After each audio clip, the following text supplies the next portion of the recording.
მეგობრებო, ჩვენი ლექციის ამ ნაწილში მე მინდა დავუთმო თქვენი ყურადღება განვადებით ნასყიდობას, როგორც ასე ვთქვათ, ყოველდღიურ ცხოვრებაში თქვენ ალბათ საკმაოდ ხშირად ხსმენიათ, ეგრეთ წოდებულ განვადებას. ანუ ძალიან მარტივად რო დავაფორმულიროთ. რა არის განვადება? არის თუ არა ის განვადება, რომელიც ჩვენ გვხვდება პრაქტიკულად ყოველ ნაბიჯზე, განვადება, რომელსაც იცნობს სამოქალაქო კოდექსი და რომლის რეგულირებაც მოცემული არის ნასყიდობის ხელშეკრულების სამართლებრივი ინსტიტუტის რეგულირების ნაწილში სამოქალაქო კოდექსში. დღევანდელ დღეს მეტად აქტუალური არის ეგრეთ წოდებული, ასე ვთქვათ, განვადებით ნასყიდობა, მაგრამ მინდა ვისაუბროთ მის სამართლებრივ ბუნებაზე და ასევე მის ნორმატიულ რეგულირებაზე. უპირველეს ყოვლისა გადახდის განვადებით ნასყიდობაზე საუბრისას უნდა აღინიშნოს, რომ ამ ხელშეკრულების სამართლებრივი ბუნება განსხვავებული არის იმ განვადებით ნასყიდობისაგან, რომელი განვადებით ნასყიდობა ჩვენ დღევანდელ დღეს გვხვდება საქართველოში და რომელიც ასეთი პოპულარული არის საზოგადოებაში. საქმე ის გახლავთ, რომ განვადებით ნასყიდობის დროს ნასყიდობისას გამყიდველი ვალდებული არის გადასცეს ნივთი შეძენისთანავე ყიდველს, მანამ სანამ ის ფასს გადაუხდის მას სრულად. ნივთის ფასის გადახდა ყიდველის მიერ ხდება ნაწილ-ნაწილ დროის განსაზღვრულ შუალედებში, თითქოს სხვაობა დეფინიციას და რეალურ სინამდვილეში არსებულ სიტუაციაში შორის არანაირი არ არის, მაგრამ ან თქვა შეუმჩნეველი არის. მაგრამ სინამდვილეში ასე არ არის, როგორც ერთი შეხედვით ჩანს. როდესაც ჩვენ მივდივართ მაღაზიაში და გვსურს შევიძინოთ კონკრეტული, თქვათ, რომელიმე საქონელი განვადებით. ჩვენ რას ვაკეთებთ? ჩვენ ვირჩევთ ამა თუ იმ საქონელს და შემდგომ ჩვენ გვხვდება მაღაზიაში რამოდენიმე, ასე ვთქვათ, ადამიანი, ანუ თანამშრომელი სხვადასხვა ბანკების, რომლებიც ჩვენ გვთავაზობენ მათთან კონკრეტული, ასე ვთქვათ, განვადების გაფორმებას. რას ნიშნავს ეს? ანუ ბანკი ჩვენ გვთავაზობს სესხის მიღებას, რაც თავის მხრივ წარმოადგენს საბანკო პროდუქტს, ანუ სამომხმარებლო სესხს. და რა კავშირი აქვს ამ ყველაფერს განვადებით ნასყიდობასთან? უნდა ითქვას, რომ იმისათვის, რომ რეალურად განხორციელდეს განვადებით ნასყიდობა ამა თუ იმ კონკრეტულ სავაჭრო ობიექტში, ეს სავაჭრო ობიექტი უნდა იყოს საკმაოდ ძლიერი იმისათვის, რომ შეძლოს განვადებით გაყიდოს ის საქონელი, რომელიც მას გააჩნია. მოდით შევხედოთ. თუ თქვათ, თქვენ ბრძანებით კონკრეტული რომელიმე, თქვათ, მაღაზიის დირექტორი და შეიძინეთ, უпростоრად გაქვთ მაღაზიაში საქონელი, თქვათ 100,000 ლარის ღირებულების. ანუ დააბანდეთ 100,000 ლარი, შეიძინეთ საქონელი და ყიდით ამ 100,000 ლარიან საქონელს პირობითად რაღაც ფასნამატით, ანუ ვაჭრობთ საცალოდ. იმ შემთხვევაში წარმოვიდგინოთ, რომ პირველივე დღეს თეორიულად, ანუ ჰიპოთეტურად მაღაზიაში მოვიდნენ ადამიანები, რომლებსაც სურთ, რომ შეიძინონ მთელი საქონელი, რომელიც კი გაგაჩნიათ მაღაზიაში. და შეიძინონ ეს საქონელი განვადებით. ეს იმას ნიშნავს, რომ თქვა, ბუნებრივია გააჩნია კონკრეტულ შემთხვევაში თქვენ შეგიძლიათ დაადგინოთ ის, თქვა, პროცენტული მაჩვენებელი, რა პროცენტულ მაჩვენებელის დაფარვაც აუცილებელი არის პირველადი შენატანის განხორციელების დროს, მაგალითად, თქვა, 10% საქონლის ღირებულების. რა ხდება ამ შემთხვევაში? თქვენ რეალურად ყიდით 100,000 ლარის ღირებულების საქონელს და იმ დღეს, ანუ კონკრეტულ დღეს, შემოგდით გაყიდული საქონლის 10%-ის თანხა. შესაბამისად, თანხა, ანუ 100,000-ის პირობითად თქვა ფასნამატით 10% ასევე ფასნამატი რო გავითვალისწინოთ, ანუ 100,000 ლარად გაყიდეთ ერთი შეხედვით, მაგრამ იმ დღეს გაქვთ 11,000 ლარი სალაროში, როგორც შემოსავალი. შესაბამისად, თქვენ როგორც ბიზნესმენმა რა უნდა გააკეთოთ? უნდა დააბანდოთ ისევ და ისევ ეს 11,000 საქონელში და რომელიც შეიძლება ვთქვათ გაყიდოთ ასევე განვადებით ვთქვათ მომდევნო დღეს და შემოგივიდეთ 11,000-დან ვთქვათ შესაბამისად ისევ 10%. ანუ რაც იმას ნიშნავს, რომ პრაქტიკულად ერთ კვირაში შესაძლებელია თქვენ ყველაფერი ქონეთ გაყიდული, საქონელი არ ქონდეთ, არც ფული ქონდეთ იმისათვის, რომ შეიძინოთ ახალი საქონელი, მაგრამ ქონდეთ მოთხოვნის უფლება ყველა იმ ადამიანის მიმართ, ფიზიკური თუ იურიდიული პირების მიმართ, რომლებიც გვევლინებიან როგორც მყიდველები. სამწუხაროდ ასე ვთქვათ, მომსახურების შეთავაზების ფუფუნების საშუალება არ აქვს დღევანდელ დღეს საქართველოში, საქართველოს ბაზარზე არსებულ კომპანიებს და ზუსტად ამიტომ ჩვენ პირობითად ასე ვთქვათ, მშველებლად და ხსნელად გვევლინებიან ბანკები. კერძოდ კი ბანკების ასე ვთქვათ, შესაბამისი განყოფილებები თუ შეიძლება ასე უწოდოთ, რომლებიც არის პრაქტიკულად ყველა მსხვილ მაღაზიაში დღევანდელ დღეს საქართველოში. რა ხდება ამ დროს? რეალურად სქემა ასე ვთქვათ, არის სახეშეცვლილი ფორმით, შეიძლება ამ სქემას პირდაპირ ვერ გზნობს მყიდველი, იმიტომ რომ ის მაინც თანხას ნაწილ-ნაწილი იხდის, მაგრამ თქვენ ხედავთ, რამოდენიმე ვთქვათ ბანერი, სარეკლამო ბანერი არის მოცემული სლაიდზე. შემდეგ შინაარსით რო ვთქვათ, განვადება, ავტოგანვადება წლიურ 5%-ად, 0%-იანი ავტოგანვადება, ან ესე იგი უპროცენტო განვადება როგორც ხედავთ და ბანკების ასე ვთქვათ ლოგოები. ბუნებრივია ამ ყველაფერს არ აქვს პირდაპირი კავშირი განვადებით ნასყიდობასთან, რომლის რეგულირებაც გვაქვს მოცემული სამოქალაქო კოდექსში და ეს არის ასე ვთქვათ სახეშეცვლილი ეგრეთ წოდებული განვადება, რომელიც რეალურად არის სინთეზი რამოდენიმე ხელშეკრულებების. თავის მხრივ მყიდველი, რომელიც მიდის მაღაზიაში, აფორმებს ბანკთან სამომხმარებლო სესხის ხელშეკრულებას, რომელიც ბუნებრივია უპროცენტო ვერ იქნება, იმიტომ რომ სხვა შემთხვევაში, ასე ვთქვათ, ბანკი გამოვა ეგრეთ წოდებული ბანკი ვერ მიიღებს შემოსავალს თუ უპროცენტოდ გასცა ის თანხები, რომლებიც მას გააჩნია და შესაბამისად ის პროცენტი, რომელსაც ჩვენ ვიხდით, ეს არის არა განვადების პროცენტი კლასიკურ ვერსიაში, არამედ არის სესხით სარგებლობის ყოველთვიური პროცენტი ბანკში.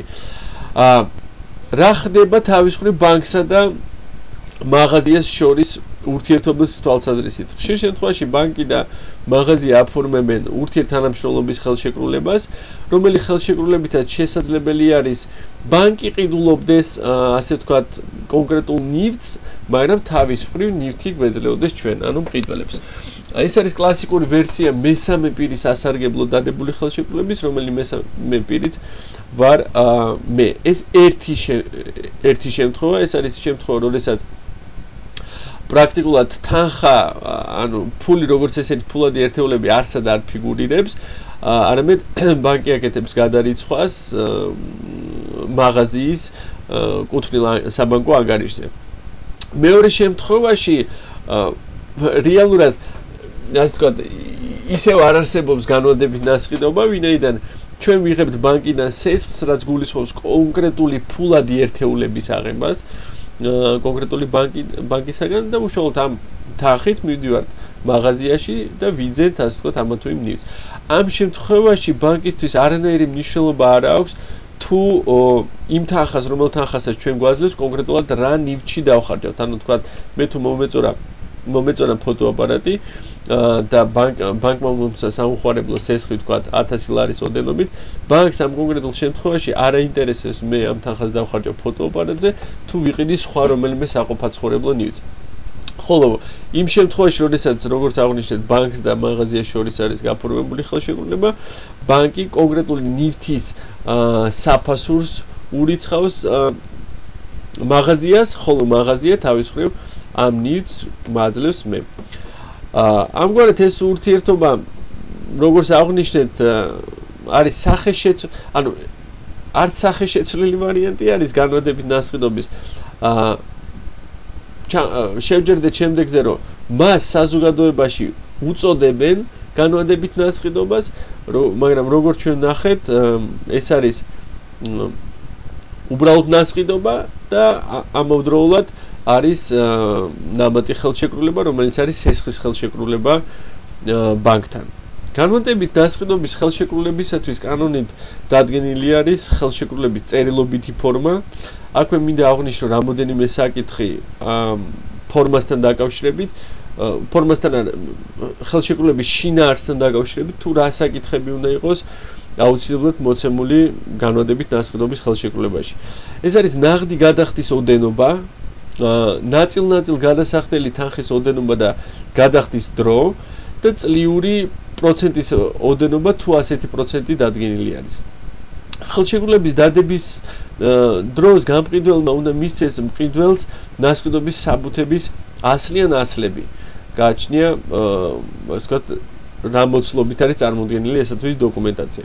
იმ შემთხვევაში თუ ხელშეკრულებაში არასრულად არის მითითებული ზემონახსენები აუცილებელი ინფორმაცია და დოკუმენტები არასდანარჩენი სახით ან თუ მიეხება ფორმის დაუცველად დადებულ ხელშეკრულებას ასეთ ხელშეკრულება საერთო წესის მიხედვით ბათილად ვერ იქნება მიჩნეული ხელშეკრულება დადებულად ჩაითვლება ნივთის გადაცემის მომენტიდან ხოლო ნივთის გადაცემა თავის მხრივ გულისხმობს ხელშეკრულების დადების პრეზუმპციას როგორც თქვენ უკვე კარგად იცით ამ პრეზუმპციის არსებობის და მისი მნიშვნელობის შესახებ.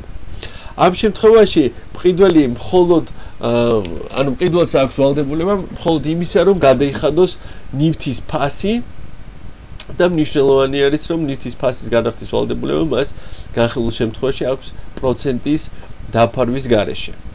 თუ გამყიდველი იტოვებს უფლებას უარი თქვას ხელშეკრულებაზე იმ მომენტისათვის ხელშეკრულებაზე იმ შემთხვევისათვის როცა მყიდველი არასრულებს დაკისრებულ ვალდებულებას უარის თქმისას ყოველი მხარე ვალდებულია დაუბრუნოს ერთმანეთს ის რაც ხელშეკრულებით მიიღეს.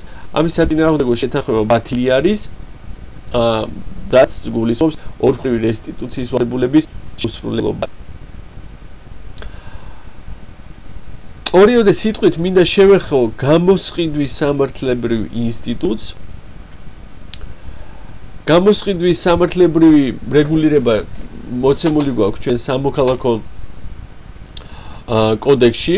გამოსყიდვაზე საუბრისას უპირველეს ყოვლისა უნდა აღინიშნოს რომ გამოსყიდვა თავისი ბუნებით წარმოადგენს გამყიდველის უფლებას და არა ვალდებულებას. ნასყიდობის ხელშეკრულებაში მხარეებს შეუძლიათ რომ შეთანხმდნენ ნასყიდობაზე გამოსყიდვის უფლებით. ხშირ შემთხვევაში გამოსყიდვის უფლების რეალიზაცია შებოჭილია ხელშეკრულებაში პირდაპირ განსაზღვრული გარკვეული დროით. მაგალითად მყიდველი, უბრალოდ გამყიდველი ყიდის კონკრეტულ ქონებას მისი გამოსყიდვის უფლებით 3 წლის განმავლობაში. თქვათ მნიშვნელოვანია რომ მაშინ როდესაც გამყიდველს ნასყიდობის ხელშეკრულებით აქვს გამოსყიდვის უფლება ამ უფლების განხორციელება დამოკიდებულია მხოლოდ და მხოლოდ გამყიდველის ნებაზე. არ შეიძლება მეორე მხარემ ანუ მყიდველმა დაავალდებულოს გამყიდველი რომ მან გამოისყიდოს ნივთი ანუ ნასყიდობის ხელშეკრულების საგანი ასე ვთქვათ კონკრეტულ დროის მონაკვეთში გულისხმობ რომ ანუ გულისხმობ დავალდებულებას რომელიც თავის მხრივ არ იქნება დაფუძნებული ასე ვთქვათ გამყიდველის უბრალოდ გამყიდველის უფლებაზე. ხელშეკრულების საგნის გამოსყიდვა მნიშვნელოვანია ვიცოდეთ რომ ხდება თავდაპირველ ფაზში. ამასთან მყიდველს უფლება აქვს მოითხოვოს ის თანხაც რომლითაც გაიზარდა საქონლის ღირებულება გამოსყიდვის მომენტამდე სასარგებლო დანახარჯების შედეგად. ხოლო გამომსყიდველს შეუძლია მოითხოვოს თანხის გამოკლება რომლითაც შემცირდა საქონლის ღირებულება მის გამოსყიდვამდე. აქ მნიშვნელოვანი ასევე საკითხი თუ ვინ უნდა დაადგინოს ფასის სხვაობის საკითხი და რამდენად ასე ვთქვათ სადაო იქნება ამ დამდგენი პირის კომპეტენტურობის საკითხი. ნუ მნიშვნელოვანია აქვე აღინიშნოს რომ როგორც გითხარით არსებობს სხვადასხვა ფასი, როგორც არის ვთქვათ საბირჟო ფასი, საბაზრო ფასი. კარგი იქნება თუ მხარეები შეთანხმდებიან კონკრეტული აუდიტის მომსახურების პირობებზე ან თვითონ განსაზღვრავენ თუ რას მიიჩნევენ ისინი ფასის ან ზრდად ან შემცირებად და ასევე როგორ უნდა იქნეს დადგენილი ფასის შემცირება ან გაზრდა. სხვა შემთხვევაში ეს შეიძლება იქნეს სადაო საკითხი ან გახდეს სადაო საკითხი მხარეებისათვის და სადავ საკითხის გადასაჭრელად მათ მოუხდეთ სასამართლოში სასამართლოსათვის მიმართვა. მნიშვნელოვანია, რომ გამოსყიდვისას მყიდველი ვალდებულია ნაყიდი ნივთი დააბრუნოს საკუთვნელთან ერთად. თუ მყიდველმა გამოსყიდვის უფლების განხორციელებამდე ნაყიდი ნივთი გააფუჭა, ან თქო დააზიანა, ხომ? ან შეცვალა, მან უნდა აანაზღაუროს ამით გამოწვეული ზიანი. იმ შემთხვევაში, თუ მყიდველი გამოსყიდვის უფლების განხორციელებამდე, მაგალითად, კონკრეტული ხელშეკრულების პირობებიდან გამომდინარე, გამოსყიდვა შესაძლებელია განხორციელდეს ხელშეკრულების დადებიდან, თქვა 3 წლის განმავლობაში, გასხვისებს ნივთს. ასეთი გასხვისება, ანუ ნასყიდვების ხელშეკრულება, სადაც მყიდველი გვევლინება გამყიდველად, ბათილი არის. და გამომსყიდველს უფლება აქვს მოითხოვს მისი დარღვეული უფლების აღდგენა. ნივთის ხელშეკრულების საგნის უკან დაბრუნებას გულისხმობ. მნიშვნელოვანია, რომ გამოსყიდვის ვადა არ შეიძლება აღემატებოდეს 5 წელს. ეს 5 წელი მოცემული გვაქვს ჩვენ ნორმატიულ რეგულირების თვალსაზრისით, ანუ ეს არის კანონმდებლის მიერ დადგენილი პერიოდი, თუ რა პერიოდი უნდა განხორციელდეს გამოსყიდვა. რაც იმას ნიშნავს, რომ მხარებს არ აქვთ უფლება ხელშეკრულებით გააგრძელონ ვადა და გამოსყიდვის უფლების განხორციელებისათვის დააწესონ 5 წელზე მეტი ვადა. რაც შესაბამისად იმას ნიშნავს, რომ ეს წესი არ არის დისპოზიციური. მხარეები შეიძლება შეთანხმեն, რომ მყიდველს სამხრივად აქვს უფლება ესა თუ ის საგანი შეიძინოს განსაზღვრულ დრომდე. ან განსაზღვრულ მოვლენამდე. ანუ ამას ეწოდება შესყიდვის ოფცია. ან და იმავე პირობებში გამყიდველს აქვს უფლება საგანი მყიდველს მიყიდოს რასაც ეწოდება გაყიდვის ოფცია. ოფციის ხელშეკრულების მიმართ მნიშვნელოვანია, რომ გამოიყენება ნასყიდვების ხელშეკრულების ნორმები, თუ კი მხარეები ბუნებრივია სხვა რამეზე არ შეთანხმდნენ. ორიოდე სიტყვით მოდით შევეხოთ უპირატესი შესყიდვის უფლებას, მის სამართლებრივ ბუნებას და ასევე ნორმატიულ რეგულირებას. უპირატესი შესყიდვის უფლების საკითხთან მიმართებაში მნიშვნელოვანი არის, რომ უპირატესად შეიძლება საერთოდ ჩაითვალოს ნებისმიერი უფლება, რომელიც ხელშეკრულების რომელიმე მხარეს ანიჭებს გარკვეულ პრივილეგიას თანაბარ პირობებში მყოფ სხვა დანარჩენ მხარეებთან, ანუ ნებისმიერ მხარესთან მიმართებაში. განახორციელოს ან თავის შეიკავოს რაიმე მოქმედების განხორციელებისაგან. უფლების რეალიზაცია განსახილველ საკითხთან მიმართებაში დაკავშირებულია უპირატესის შესყიდვის განხორციელებასთან. სამოქალაქო კანონმდებლობა განსაზღვრავს, რომ უპირატესი შესყიდვის უფლების მქონე პირს შეუძლია ამ უფლების განხორციელება, თუ ვალდებული პირი მესამე პირთან დებს მოცემული ნივთის ნასყიდვების ხელშეკრულებას. უპირატესი უფლების წარმოშობის სამართლებრივი საფუძვლები უმრავლეს შემთხვევაში მხარეებმა შესაძლებელია განსაზღვრონ მათ შორის დადებული ხელშეკრულებით. მაგალითად, ასეთი არის 173 მუხლის მეოთხე ნაწილი პირდაპირ მეუთითებს, რომ საერთო საკუთრების წილის, თქვა, შეძენის ანუ შესყიდვის უპირატესი უფლება შეიძლება განისაზღვროს შეჯიბრებით. არის შემთხვევები, როდესაც მიუხედავად იმისა, რომ არსებობს თუ არა კონკრეტულ მხარებს შეკრულება, კანონი თვითონ განსაზღვრავს ასეთი უფლების წარმოშობის საფუძვლებს. მაგალითად, ასეთი არის სამოქალაქო კოდექსის 993 მუხლის მეორე ნაწილი და საქართველოს სამოქალაქო კოდექსის 959 მუხლი. მნიშვნელოვანია, რომ უპირატესი შესყიდვის უფლება იმ შემთხვევაში, თუ მხარეებს ხელშეკრულებით სხვა რამე არ დაუდგენიათ, წარმოადგენს ეგრეთ წოდებულ პერსონიფიცირებულ უფლებას. რაც იმას გულისხმობს, რომ უპირატესი შესყიდვის უფლება არც სხვა პირს გადაეცემა და არც მემკვიდრეობის გადადის. ანუ უპირატესი შესყიდვის უფლება გააჩნია მხოლოდ კონკრეტულად განსაზღვრულ პირს, ანუ არის პერსონიფიცირებული. ვალდებულმა პირმა დაუყოვნებლივ, როცა ვამბობ, ბუნებრივია იგულისხმება გონევრული ვადა, უნდა აცნობოს უპირატესი შესყიდვის უფლების მქონეს იმ ხელშეკრულების შინაარსი, რომლის დადებასაც ის აპირებს მესამე პირებთან. უპირატესი შესყიდვის უფლება ხორციელდება ვალდებული პირისათვის შეტყობინებით. ხელშეკრულება ასე ვთქვათ, იმ პირობებით, რომლებიც ვალდებულმა პირმა მესამე პირს შესთავაზა, უნდა იყოს განსაზღვრული ამ ხელშეკრულებაში. მნიშვნელოვანია, რომ უპირატესი შესყიდვის უფლების, ასე ვთქვათ, გარკვეულწილად მისი მნიშვნელობის იგნორირება შეიძლება მოახდინოს გამყიდველმა პირმა ერთი შეხედვით არათანაბარ პირობებში უპირატესი შესყიდვის უფლების მქონე პირის მოქცევით.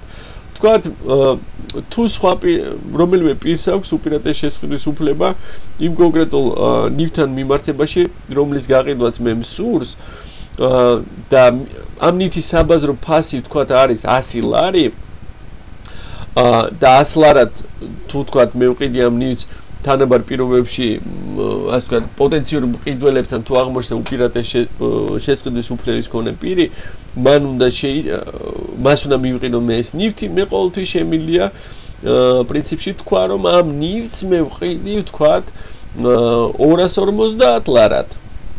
რა 250 ლარიც არის საბაზრო ფაზზე ბევრად მაღალი ფაზი, ხო, 2.5-ჯერ მაღალი ფაზი.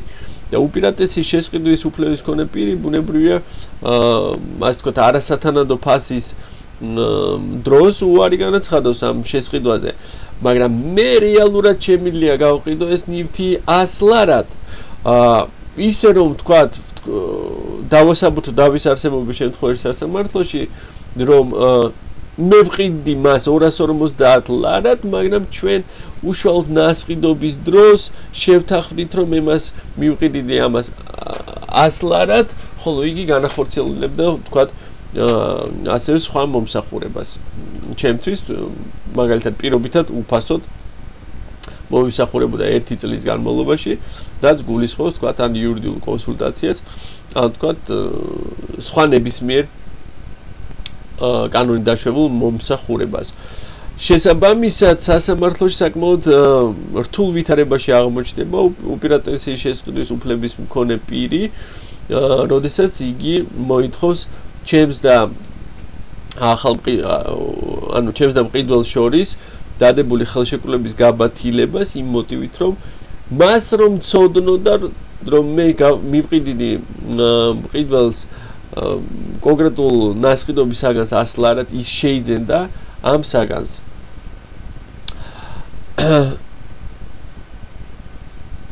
ვალდებულ პირს და მესამე პირს შორის დადებული შეთანხმება უნდა აღინიშნოს ბათილია, თუ ამით ნასყიდობის ხელშეკრულება დამოკიდებული ხდება უპირატესი შესყიდვის უფლების გამოუყენებლობაზე. ან ვალდებულ პირს უფლება აქვს უარი თქვას ხელშეკრულებაზე, თუ კი გამოყენებული იქნება უპირატესი შესყიდვის უფლება. მნიშვნელოვანია, რომ თუ მესამე პირმა ხელშეკრულებით იკისრა დამატებითი ვალდებულება, რომლის შესრულების შესაძლებლობას უპირატესი შესყიდვის უფლების მქონეს არ აქვს, მაშინ მან დამატებითი ვალდებულების ნაცვლად უნდა გადაიხადოს მისი ღირებულება.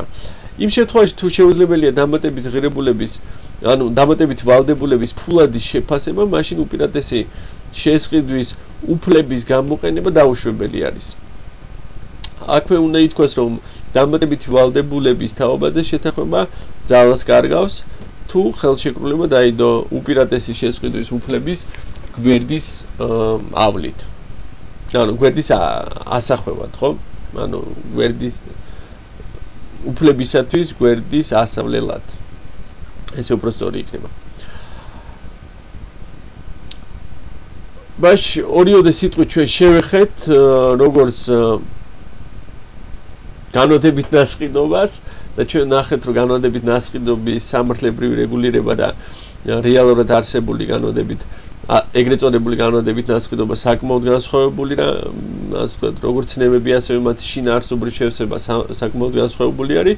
ვისაუბრეთ უპირატესი შესყიდვის უფლებაზე, შესყიდვის და გაყიდვის ოპციაზე. ლექსიის შემდეგ ნაწილში მე მინდა შევეხო ისეთ უმნიშვნელოვანეს საკითხს, როგორც არის საერთაშორისო სავაჭრო ტერმინები, ეგრეთ წოდებული ინკოტერმსი, რომლებიც აქტიურად გამოიყენება ბუნებრივია საერთაშორისო სავაჭრო ურთიერთობებში, ანუ საერთაშორისო ნასყიდობისას და რომლებიც უკვე გამოიყენება შიდა სახელმწიფოებრივი ნასყიდობის დროს და მიხარია და მოხარული, უბრალოდ მოხარული ვარ, რომ ამ ტერმინებს აქტიურად იყენებენ უკვე საქართველოში მომუშავე იურისტები, როდესაც ადგენენ ხელშეკრულებებს, რომელი ხელშეკრულებებითაც ხდება ნასყიდობა ქვეყნის როგორც ფარგლებს გარეთ, ასევე ქვეყნის ფარგლებს შიგნით.